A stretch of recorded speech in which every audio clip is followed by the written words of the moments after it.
Buenas noches a todos y todas. Un saludo a la mesa principal, un agradecimiento a los organizadores por la oportunidad de dirigirme a ustedes. Yo voy a hacer la presentación en dos partes. Una me voy a referir el por qué y en la otra me voy a referir al qué. Así que, bueno, yo sé que no estoy en una convención de dentistas, pero quiero hablarles de la muela del juicio. Y no es que la muela del juicio sea el juez del resto de la dentadura. Se llama muela del juicio porque es innecesaria en el ser humano que somos hoy, como consecuencia, bueno, y por eso sale en momentos en que nos hacemos más juiciosos, más o menos a los 17 años. Pero la evolución del ser humano nos explica por qué ahora la muela del juicio y el ombligo, después que nacemos también, ya no nos dan ningún valor agregado a los seres humanos. Y es que esa muela la teníamos desde la prehistoria, cuando el ser humano no cocinaba los alimentos y tenía que masticar duro para poder ingerirlos. Pero ya, después de conocer el fuego y las herramientas, la cocinamos y ya, pero nos sigue saliendo la muela del juicio.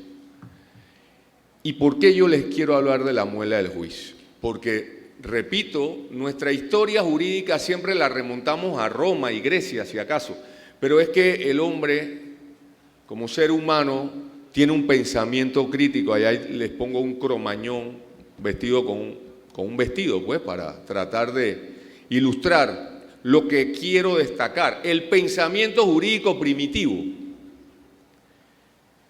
Entonces, fíjense, un tema era que se nos ha enseñado que la ley es producto de las costumbres y de las tradiciones.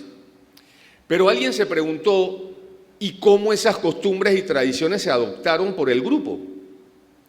Entonces los arqueólogos y los antropólogos tratan de dar una explicación, porque al final de esto es puro cálculo.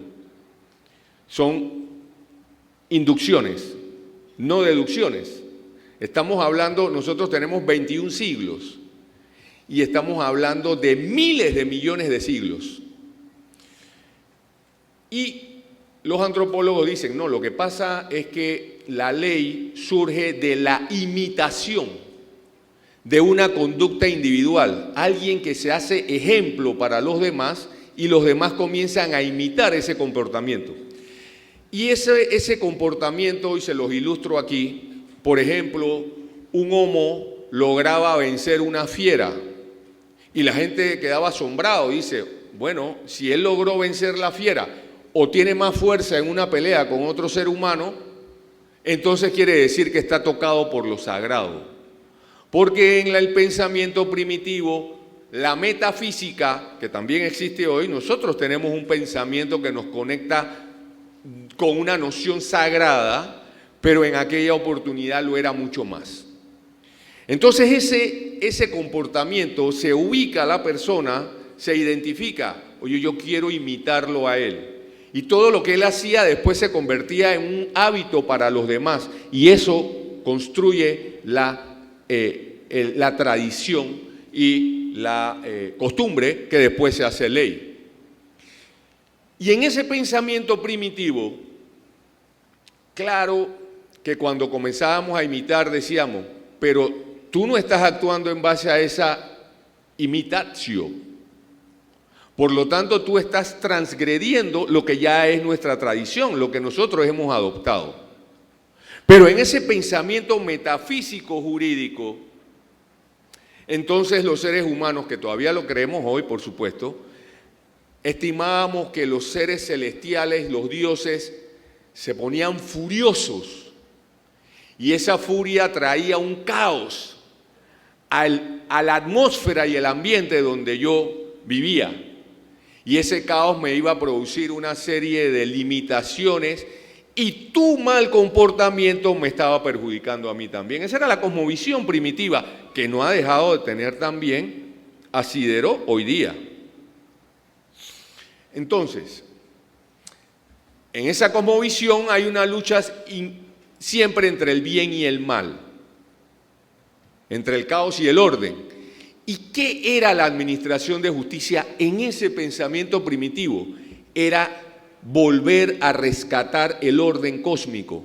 Sí, había que sancionar al transgresor, pero por encima de esa sanción tenía que recobrar el orden del cosmos para que no hubiese caos y no nos afectáramos todos. Y en esa dinámica, entonces, vienen las ceremonias. Porque como yo estoy agraviando a los dioses, tengo que desagraviarlos. ¿Y cómo? Los invoco con danzas, con ceremonias, con rituales. Seguramente los primeros jueces fueron chamanes, fueron magos, fueron sacerdotes, porque eran los que supuestamente tenían esa conexión con Dios.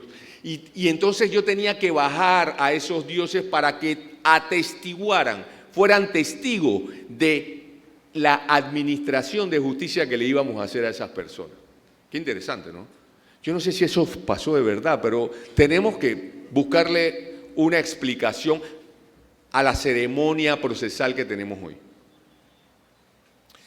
Entonces, bueno, por eso es que ustedes verán, y eso ha ido en la evolución del ser humano en la administración de justicia, nosotros mantenemos la ceremonia. Los magistrados y jueces somos chamanes jurídicos, como en aquella época. Y todo lo que se hace en un proceso judicial es como la danza que están haciendo esos señores ahí, invocando a los seres superiores que nos den sabiduría. Muy bien. Y a nivel de la historia, ustedes verán las ordalías. Por ejemplo, ustedes en esa ilustración ven a una persona metiendo la mano en un tanque de agua. En realidad, el pensamiento era, si tú tienes la razón, Dios va a hacer que tú soportes esta prueba. Por lo tanto, mete la mano en ese agua caliente. Y si tú lo soportas, tú tienes la razón. Porque es que lo sagrado te está dando la razón.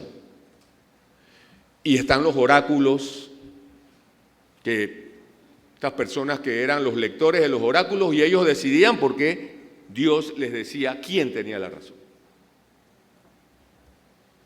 A veces, en algunas decisiones parece que fueron de oráculos, ¿no? Muy bien. Y me quiero referir a este tema rápidamente. Cuando la justicia se estatifica, cuando el Estado hace el monopolio por completo del servicio público de administración de justicia, básicamente a partir de la revolución industrial, porque la revolución industrial produce una migración de las personas del campo hacia las ciudades, hacia las urbes, por supuesto, porque en las urbes estaban las fábricas, estaba la prosperidad, estaban los salarios, y yo iba con mi familia a buscar ese progreso para también darle bienestar, educación y viviendas y mejores servicios a mi familia. Y ese movimiento descontroló la capacidad de las ciudades. Y las ciudades, obviamente, hay una relación directamente proporcional entre la mayor cantidad de personas, mayor conflictología. Y esa conflictología, ¿qué crea? Desasosiego. No hay paz, no hay orden. Entonces el Estado ya se tuvo que intervenir, ¿o no? La administración de justicia la controlo yo de ahora en adelante. Eso, este señor que está allí, se llamó, lo traigo como referencia, muchos otros también hablaron de esto, Adolf Fack. Nació en lo que hoy es Alemania, en ese momento era el Imperio Prusiano, la historia del Imperio Prusiano, un estado muy autoritario. Claro, y él llama a la atención, y él dice, espere, el rol del juez. Cuidado, ¿ah? Porque como ahora el Estado tiene la violencia legítima, nadie puede dudar que ir a un juicio es invasivo para el ser humano. No es pacífico. Entonces, lo que dicen algunos autores, la violencia legítima a través del monopolio estatal ejercido por el Estado, la justicia, este señor dice, un momento. Yo vivo en el Imperio Prusiano. Cuidado que el Estado va a perseguir y a abusar de los ciudadanos a través de los jueces. Entonces yo prefiero mejor que los jueces sean sobrinos de Job. ¿Se acuerdan Job en la Biblia, no? El que las hijas miraron para atrás y se convirtieron en estatuas de sal. No, yo prefiero un juez, no te involucres, no quiero que investigues, no quiero que seas activista, no. Usted dedíquese solamente a decidir. Ese señor fue uno de los que alzó la voz en ese sentido. Pero el contexto histórico es distinto al siglo XXI. Continuemos. Sigo en el por qué. Todavía no hemos llegado al qué. ¿Saben quién es él, no? Giuseppe Chiovenda. Y este otro señor es Carneluti, Francesco Carneluti, y este señor es Enrico Redenti. Los padres del Código de Procedimiento Civil de 1940 de Italia, y que lo mencionó mi colega Chiovenda. En ese código ya se hablaba de oralidad, ya se introdujo la oralidad. Y ese código, fíjense, en una coyuntura, Italia, venían de la guerra, gobierno fascista, también tenían el mismo temor de Adolf Sack, cómo el Estado se puede introducir. Y por eso ese modelo de gestión procesal, de gestión judicial, está imbuido, está caracterizado por mucha solemnidad, porque se apostó a administrar ese riesgo de abuso a través de la mayor cantidad de solemnidades. Por eso, debido proceso igual más formalidad. Esa era la ecuación de razonamiento. ¿Cómo protejo al ciudadano frente al abuso del Estado? Voy a darle más oportunidad de que pueda salir airoso. ¿Cómo? Con más formalidad. Eso no es el contexto del 2021. Lo que hacen estos caballeros es inspirar a la escuela española, José Wasp, que además inspira a la escuela latinoamericana. Viene toda esa corriente. En las memorias de don Jorge Fábrega, explica, que fue para nuestros invitados, que lo saben y se los recuerdo si lo saben, don Jorge Fábrega es el padre, junto con Jaén, Marcelino Jaén, fueron quienes redactaron el Código Judicial que hoy día es la ley procesal que nos rige, en 1987. Pero en sus memorias él explica que él fue a la quinta jornada de Derecho Procesal en Bogotá, en 1969. Y allí comenzó a conocer toda esta corriente que ya venía, ¿no? Venía escuela alemana, escuela italiana, española, y la recoge. Y eso es gran parte de lo que está contenido en el Código Judicial. Y él dice que uno de sus inspiraciones también fueron los Hernando Davis Echandía y Hernando Morales, los Hernandos. Estas son las banderas de Chile, Paraguay, Guatemala y Panamá. ¿Y por qué las expongo? Porque somos los 4 países de Latinoamérica que todavía no hemos avanzado a la actualización de nuestro modelo de gestión procesal civil. Chile ya está trabajando, no sé los otros países, y bueno, Panamá estamos haciendo el esfuerzo. Yo no puedo continuar si no hago un homenaje y reconozco el esfuerzo del Instituto Colombo Panameño de Derecho Procesal, porque han hecho esfuerzos académicos con respecto a exponer la necesidad justamente de modernizar. Y por eso les expongo el seminario el 12 y la publicación esta, que es un diagnóstico de la justicia civil en Panamá. Entonces, ¿de qué estamos hablando? La justicia civil, la jurisdicción civil ve los temas de economía, los conflictos económicos del país, los conflictos de propiedad.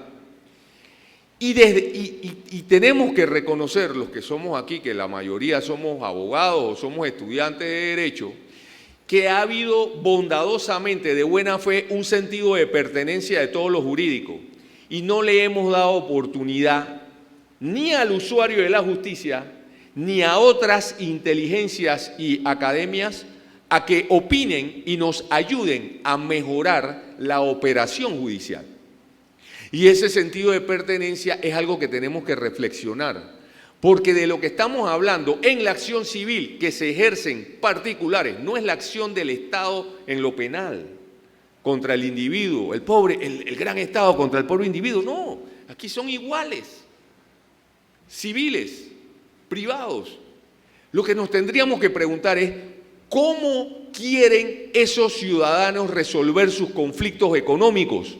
Y no cómo nosotros pensamos que le tenemos que imponer cómo ellos tienen que resolver sus conflictos. Y es un cambio de paradigma del cual tenemos que reflexionar.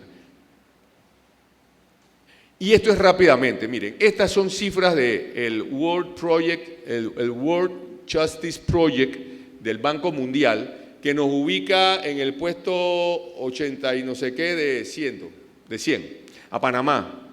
O sea, es un tema de percepción, pero es importante porque la percepción es justamente del usuario de la justicia, y por razones de tiempo no se los puedo detallar, pero todo esto que está aquí nos ubica a Panamá en un mal ranking. ¿Ok? Y esa percepción, y es una reflexión, mire, yo soy abogado y amo ser abogado, pero el problema de la gestión procesal es un problema que supera la ideología jurídica, es un problema operativo, es un problema de ingeniería, de flujo de proceso, y nosotros hemos apostado a tratar de resolverlo con más ideología jurídica. Y claro que la ideología jurídica es importante, pero hemos apostado siempre a la ideología, bajarla a la norma, y nos chocamos con la realidad. Y lo que estamos proponiendo es, no, vamos a entender la realidad, a partir de esa realidad vamos a diseñar un flujo de proceso eficaz y luego lo blindamos con una norma. Y esa norma blindada, por supuesto, en la dinámica del día a día, por supuesto que va a haber tecnocracia judicial. Pero la tecnocracia judicial no nos va a resolver esto que hicimos aquí. Les explico. ¿Qué es esa gráfica? Le pedí al equipo del órgano judicial, miren, vamos a hacer una cosa que nunca yo lo había visto. Yo nunca lo había visto, se nos ocurrió y le dijimos, vamos a hacer una línea de tiempo. Cada uno de los puntos que ustedes ven ahí son 10 días. Esa es una línea de tiempo. Vamos a agarrar el Código Judicial y vamos a, en esa línea de tiempo, tratar de modelar cuánto en ese diseño del Código Judicial que nos rige debería demorar un proceso en días. Buscando cada una de las etapas, y salió en 280 días, 276 días. Eso en tiempos ideales. Y después hicimos el mismo. Esta es una gráfica que uno la va pasando poco a poco, pero no tenemos tiempo para hacerlo. Rápidamente, después hicimos esta, que nos dice cuánto dura realmente en unas estadísticas que sacamos, 900 días. Es decir, hay una relación del tiempo ideal de 1 a 3. Nos cuesta 3 veces más tiempo lo que supuestamente se había diseñado en ideal. ¿Y qué quiere decir eso? De ahí surge la mora judicial y el rezago, ¿verdad? De lo que tanto se queja también el ciudadano. Ok, pero esperen un momentito. ¿Cómo resolvemos eso? ¿Cómo resolvemos esto? Bueno, una opción es, tenemos que abrir 3 veces más despachos judiciales. Imposible. Imposible, financieramente no es posible. Entonces la opción es, tengo que crear una operación que sí me permita controlar estos tiempos y dar una capacidad de respuesta en menos tiempo. Y eso es por eso les digo, esto no se resuelve con ideología jurídica, esto se resuelve con gerencia de operaciones. ¿Cómo elimino mis cordales procesales? ¿Cómo elimino mis muelas del juicio, que ya sabemos que son innecesarias? Eso. Bueno, entonces, lo que hay que hacer en esa gerencia de operaciones, esto es rápidamente, ¿cuál es la percepción del ciudadano? La justicia es misteriosa, es incierta, hay desconfianza, porque los procesos son complejos, ni nosotros mismos a veces lo terminamos de conocer, hay burocracia y el ser humano les encanta crear burocracia y en lo judicial también. Y hay una tecnocracia judicial a veces innecesaria, a veces. Entonces, eso obviamente la capacidad de respuesta se afecta. Entonces, ¿qué es lo que hay que hacer? Cuellos de botella. Esos son los que hacen los ingenieros industriales. En una fábrica, porque un tribunal es una fábrica de decisiones, en una fábrica hay que establecer los cuellos de botella. ¿Dónde se detiene ese flujo? Entonces, lo primero, en nuestro proceso, ustedes saben, en primera instancia, la notificación de la demanda. No sé cómo es en Colombia, seguramente eso también es un problema. La admisión de prueba, otro cuello de botella, pasa todo el tiempo, ¿verdad, magistrado? La sentencia o decisión, otro cuello de botella. Y además esto influye en los cuellos de botella, las decisiones y discusiones periféricas, todas las incidencias y las excepciones, todo. Usted abre un expediente y hay 7 carpetillas más alrededor periféricamente en discusiones que no puede avanzar el principal por las discusiones accesorias. En segunda instancia, bueno, tenemos los reprocesos por saneamiento y tenemos pruebas de segunda instancia, a veces segunda instancia se convierte casi que en primera instancia, sentencia o decisión, y tenemos también en la casación el tema de que se puede desnaturalizar en creer que es una tercera instancia. Esos son cuellos de botella, o sea, ¿dónde tenemos identificación de que el flujo se pone complicado? ¿Para qué? Para intervenirlo y ver cómo se desata. Eso es lo que hemos estado haciendo con este razonamiento. Muy bien. Algunas novedades que aspiramos. Miren, esto no es la palabra de Dios, esto es una intención, es un propósito de solución frente al reconocimiento de un defecto. Reconozcamos que tenemos un defecto en nuestro sistema de justicia y a partir de allí no lloremos, sino avancemos, propongamos. Así que todo esto que está aquí, que puede ser atrevido o de pronto no es tan atrevido, está sujeto a poderse cambiar y mejorar cuando esto llegue a la asamblea. Y cualquiera de ustedes puede seguir aportando. Algunas novedades, medidas cautelares. Hoy día las medidas cautelares son extremadamente liberales. Usted llega y le dice al juez, señor juez, quiero secuestrar porque voy a demandar. El juez no le pregunta, ¿y qué es lo que va a demandar usted? No, yo voy a demandar. Bueno, póngame la fianza, se acabó. Y entonces, ¿en qué hemos convertido el proceso? En que realmente demandamos para secuestrar y no secuestramos para demandar. O sea que el secuestro es nuestro objetivo principal. Eso no es justicia. Eso no tiene lógica. La justicia no puede estar para eso. La justicia está cuando a nosotros nos tocan la puerta, nos piden una cosa. Quiero que me resuelvan un conflicto, no que me creen más conflictos. Y los abogados nos tenemos que poner la mano en el corazón y realmente saber que somos auxiliares de la justicia. No somos boxeadores, aunque en la universidad nos enseñan es a pelear, a pelear y a pelear. Y los clientes quieren sangre, ¿ah? Si tú le dices a un cliente, oye, hay que transar, te quita el poder. Esa es la realidad, esa es nuestra sociología, pero bueno. Notificación personal, notario público. ¿Qué es la notificación personal? Miren, es literalmente cazar con Z al demandado. Cazarlo.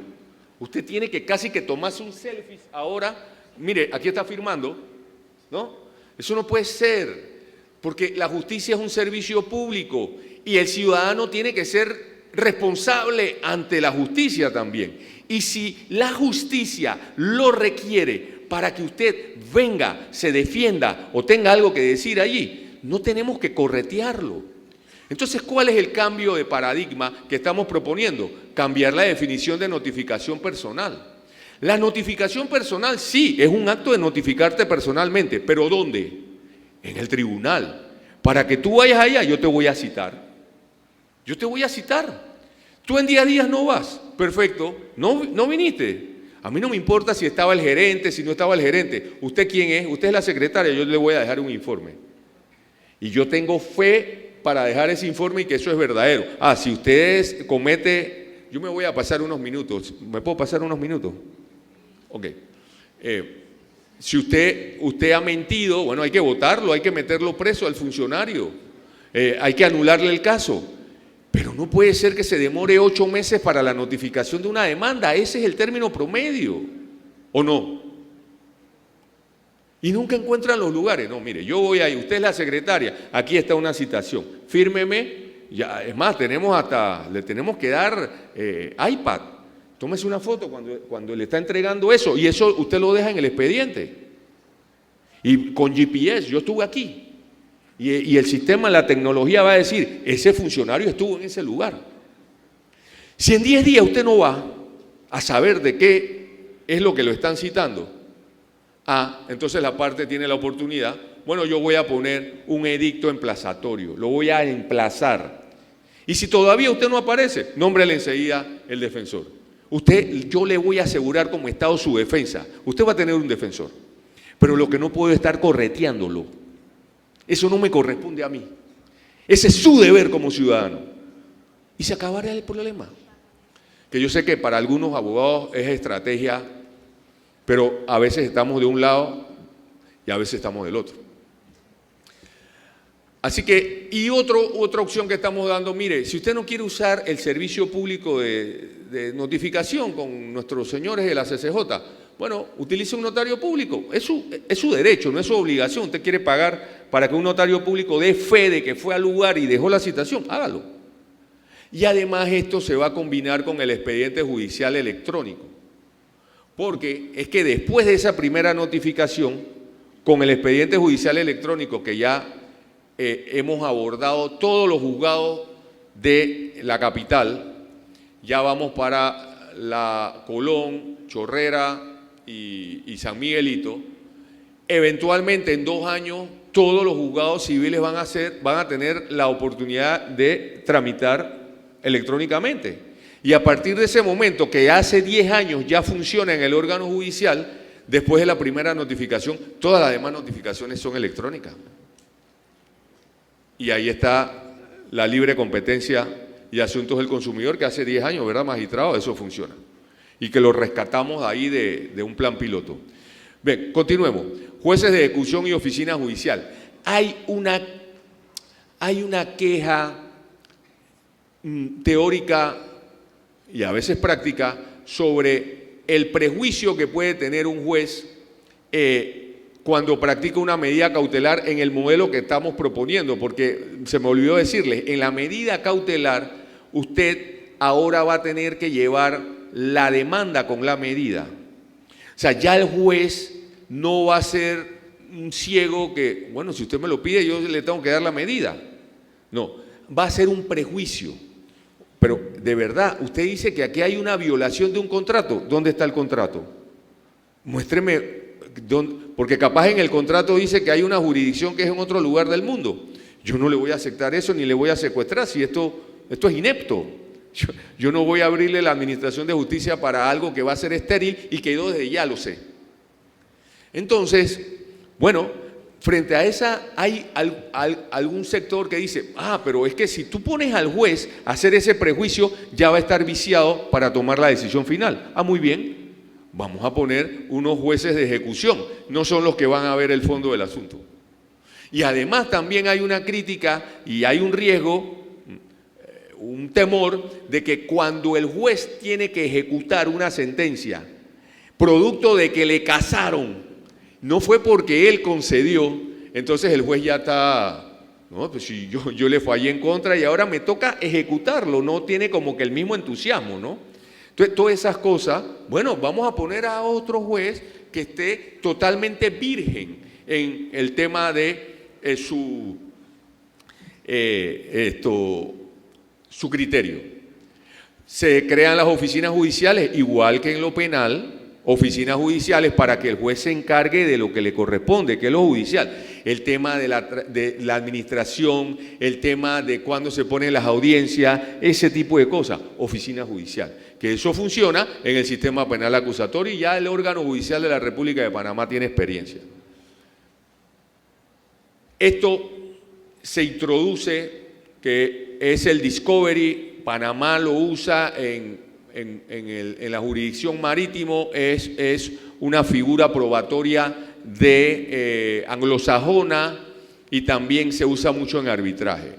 Usted presenta la demanda, usted le dice al juez, le solicita al juez o que la contraparte le exhiba bondadosamente, con lealtad, con buena fe procesal, le exhiba toda la documentación que tenga sobre el conflicto que se está llevando a decidir. Si usted no lo quiere exhibir, no lo aporta de buena fe, la parte tiene la oportunidad de pedir una diligencia exhibitoria. Si se descubre que usted la tenía y no la presentó, porque yo le hice la diligencia exhibitoria, entonces esa buena fe y lealtad procesal omitida va a tener un valor en el juez a la hora de juzgar. Entonces, también ocurre mucho, mire, y les quiero hablar esto rápidamente, el tema de neurociencia y los testigos. Los seres humanos tenemos 4 capacidades según neurociencia para ser testigos. Lo primero, cuando usted entró por aquí, usted entra aquí, le dan 1 minuto para entrar a 3 personas y allá afuera le preguntan, díganme qué ustedes percibieron aquí adentro. No todos perciben lo mismo, porque no todos tenemos la misma capacidad de percepción de los hechos. Por lo tanto, ya eso es un elemento que hay que tomar en consideración a la hora de valorar testigos. Segundo, usted la capacidad de registrar. No, usted ve el hecho, pero su experiencia como ser humano le hace calificar ese hecho que registra. Ya hay una calificación por su experiencia. Entonces, lo otro, la capacidad de memorizar, el tiempo en que memoriza las cosas, y lo otro, la capacidad de al final exponer todas esas 3 etapas. Por lo tanto, los anglosajones y en arbitraje se utiliza mucho, oiga, ¿por qué no somos pragmáticos en esto? A ver, ¿por qué ustedes no se intercambian el cuestionario que han respondido los testigos que ustedes tienen? Entre ustedes.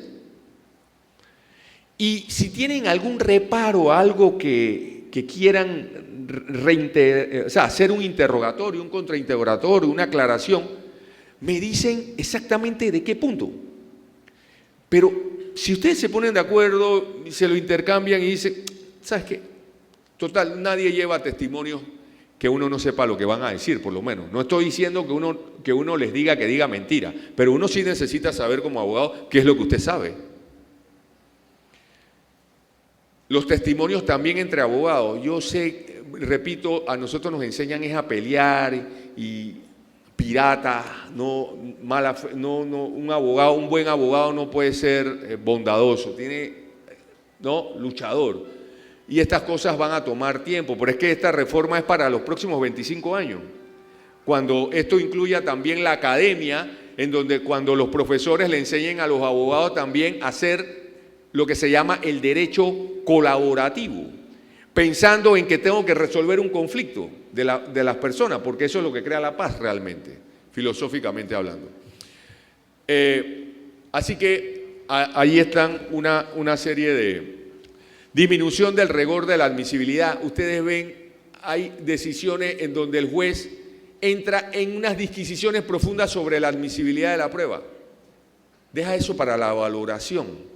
La admisibilidad, tú deberías tener la mayor cantidad de elementos que te permitan reconstruir y llegar a la deducción que hablaba la colega en argumentación jurídica. Pero ¿cómo voy a llegar a la deducción si la deducción me viene de información de afuera de mí, no de mi intuición, pero yo le estoy cerrando esos elementos que me hacen ser más justo a la hora de tomar la decisión?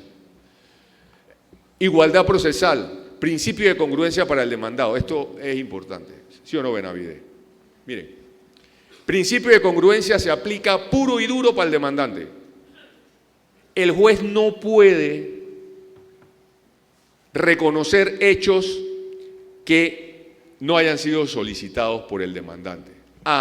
Pero el juez se convierte en abogado del demandado porque reconoce excepciones que no ha argumentado el demandado, que además también las puede argumentar en cualquier momento, en la etapa de alegato.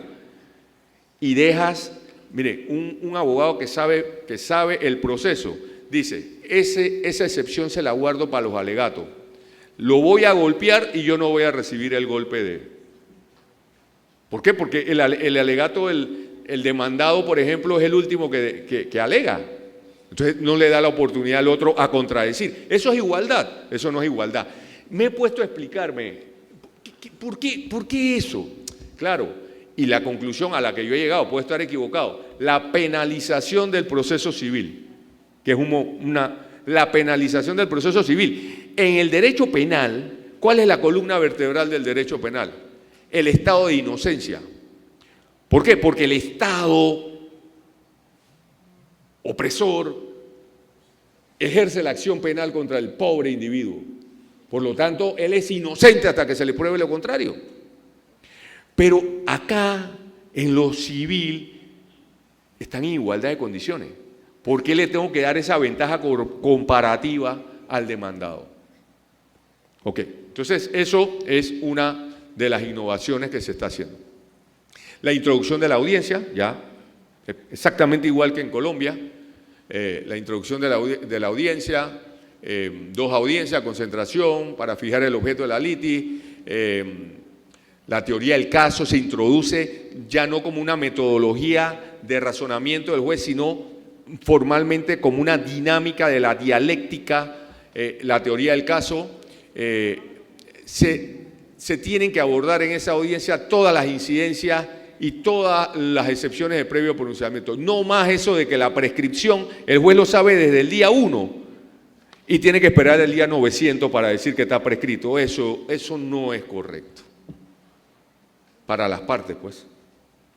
Ni para la justicia, porque al final del día, esos 890 días que hemos desperdiciado, le cuesta al Estado. Y entretiene al juez que debería enfocarse en las cosas que realmente sí son necesarias decidir en un caso que desde el día 10 ya sabía que estaba prescrito. Por ejemplo, la introducción de la audiencia final para los propósitos que ya explicó mi colega, pero ahí estamos planteando que si las partes de mutuo acuerdo deciden suprimirlo porque estiman que ya se presentó todo, que esto que no hay pruebas testimoniales que practicar, que es un tema de derecho, le piden al juez, suprima eso y falle. Disposición en positivo de las partes. Plazo de 1 año, Colombia, copiado de Colombia, lo reconocemos, derecho de autor colombiano. 1 año, primera instancia, 6 meses, segunda instancia. So pena de que el juez es separado. Preferimos sacrificar un poquito de aquello del juez natural, pero darle eficacia y debido proceso a las partes, que no puede seguir esperando 8 o 10 años para tomar la decisión. Ustedes declararon inconstitucional, fue la sanción, pero el efecto de quitarle el expediente para darle respuesta al usuario, eso permanece. Así que eso está allí. Y por último, pruebas en sede de apelación muy restringidas para que apelación se dedica a lo que tiene es revisar la actuación y el criterio del juzgador de primera instancia.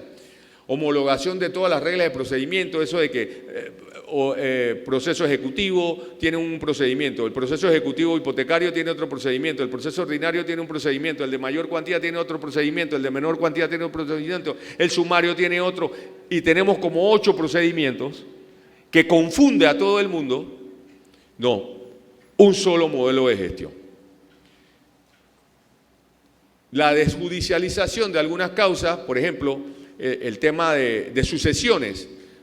La sucesión, un notario que puede abrir el testamento y convocar a las partes interesadas. Si es que llega alguien a litigar, entonces mándalo a lo judicial. Por ejemplo, son como 4 que estamos desjudicializando. Ampliación de la competencia por cuantía, ya estoy terminando, créemelo, y muchas gracias.